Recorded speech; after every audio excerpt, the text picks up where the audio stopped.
दुलाराय बर' फरायसा आफादनि खुंगा 52थि बोसोरसालिया जथुम्माया दिनै जोबथा सान।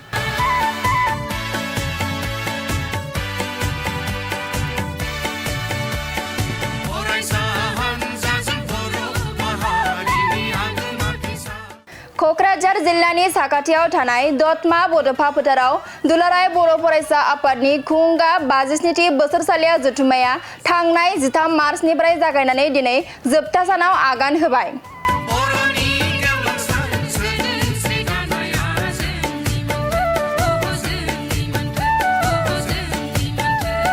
दुलाराय बर' फरायसा आफादनि बे खुंगा 52थि बोसोरसालिया जथुम्माया दिनै जोबथा सानाव आगान होबाय।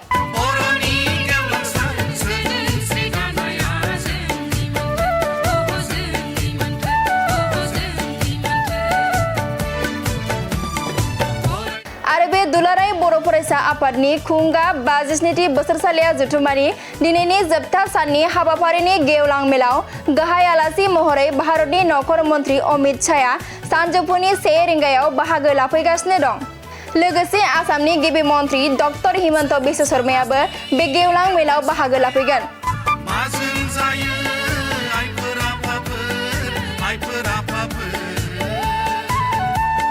बेनिनो दिनै जोबथा सान फुंबिलि समनि हाबाफारियाव फुंबिलिनि आरज गाबनाय, माराथन खारनाय आरो गोजोन खौसेथिनि थाखाय हारिमुआरि हानजा सुरनाय हाबाफारिया जानानै थाङो।